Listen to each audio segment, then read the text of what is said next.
Hey Algebra 2 students, this is Mrs. Hanvey, and this lesson is going to be on the normal distribution and population percentages. This is my second attempt at teaching it. I know I went a little too fast last time I went over it, so I wanted to spend a couple more minutes reviewing it again, okay? All right, so estimate the value. So we're going to examine a hypothetical data distribution, and I know my picture's in the way. Maybe I can move that a little bit. There we go. And so it says the superintendent of a large county school system believes that the SAT mathematics scores of high school seniors in her county will allow an approximately normal distribution. Basically, that just says it's normally distributed in a lot of words.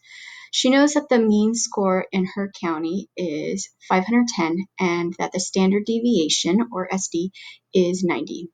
So she can use the empirical rule to make her other estimates. So if you didn't know, empirical rule, all that means is this curve with those percentages. So we know that the first standard deviation we know is 68%, and we know second standard deviation it was 95%, and so on and so forth. Okay, so let's go ahead and move on. All right, so here's what we're going to do. We're going to fill out the normal curve. And remember, this means your mean. And this symbol just means your standard deviation.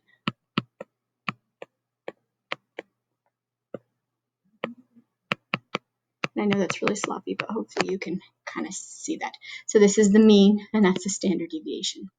And label each interval and the percentages of data each compares based on the normal approximation of those values. All right, so the first thing you're always going to do is you always put the mean in the middle. So we're going to put 510 here.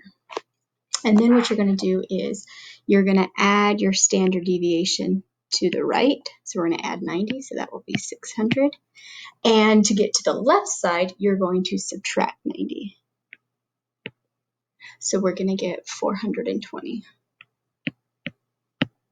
And then we're going to just keep that pattern. Add 90, so it's going to be 690. Add 90, it's going to be 780. And then here we're going to subtract 90, so we get 330 and 240. Okay, so that's how you fill out the normal curve to label the intervals. And so remember, to go to the right, you add the standard deviation. To go to the left, you subtract the standard deviation. All right, so now we're going to go to the next question, and it's going to ask us, all right, we're going to estimate the value. So the superintendent wants to know what percent of students would get a SAT score between 600 and 690, okay? And so we're going to go back over here, and we're going to highlight between 610, 609 and 690. So it's right here, between 600 and 690. So we're going to highlight this part of the curve. So the area behind the curve, that is our percent, and we know it's 13.5%. So right here, we're literally just going to put in, let's do purple, 13.5%. So about 13.5% would get an SAT score between 600 and 690. Okay, so let's go ahead and do another example. One more example, and then that will be it for today. All right, so now we have our average hours of student sleep on a Saturday night is derived from a random sample of 441 high school students. The histogram is approximately well-shaped and fairly symmetric. Its mean is 7.2 hours, and its standard deviation is 1.5, and it will approximately fit a normal curve. So basically, all that says is, hey, we have a mean. We have a mean at 7.2, and we have a standard deviation at 1.5. All right, so we're just going to go ahead and fill out our distribution curve just like we did before. Remember, you always put the mean in the middle. Oops.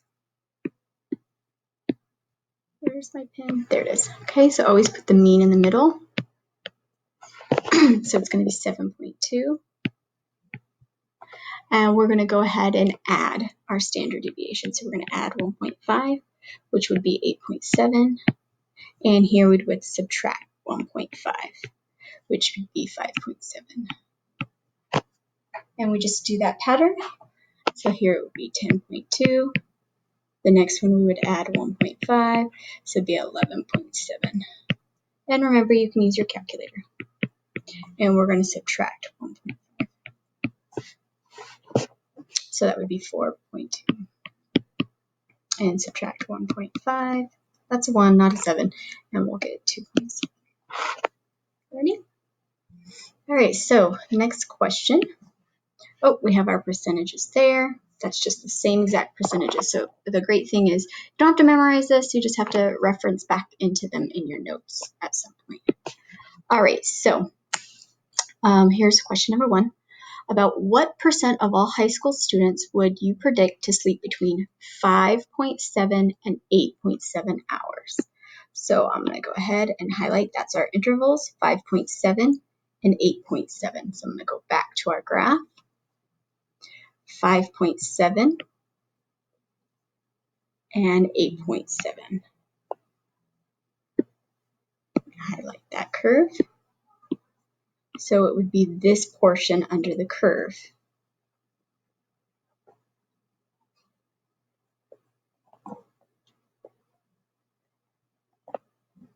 And since we have 2 highlighted portions, we need to actually add those 2 percentages up.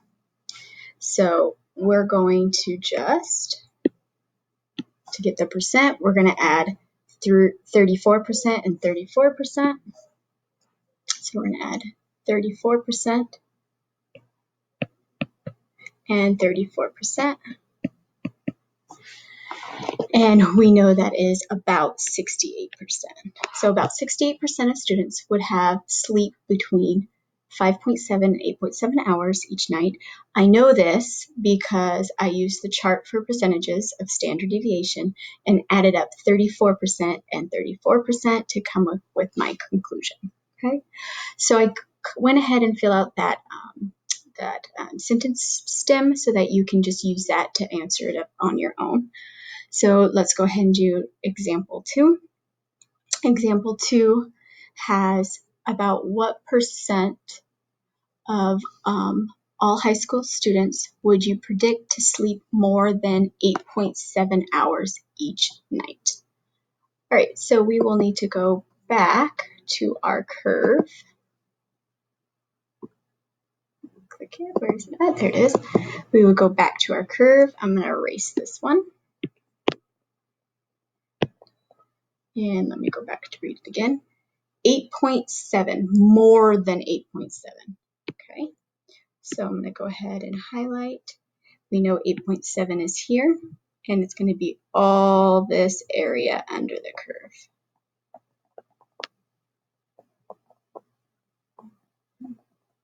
So we're going to have to add up these 3 things. We're going to have to add up the 13.5 plus the 2.35 plus the 0.15. So when we go over here, about, and you're going to type this in here, about 16% after you add all those things up of students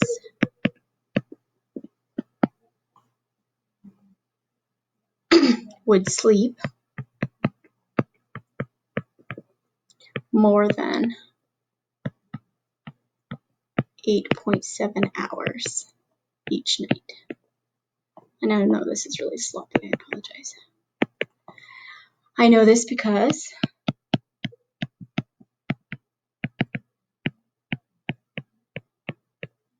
I used the percent chart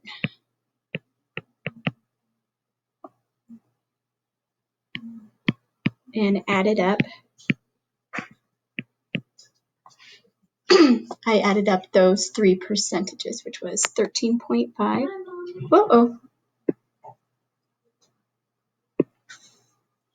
sorry, 13.5 plus 2.35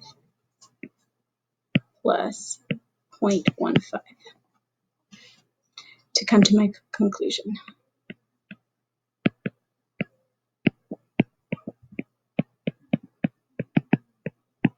All right, so hopefully that helps you with the normal distribution curve and how to calculate percentages based on that. So if you need to, re-watch this video a couple times, but your homework tonight is going to be to do part 3 of here. It should be on Google Classroom. For you, it'll be a lot easier because you're just going to type right into those things and fill those out.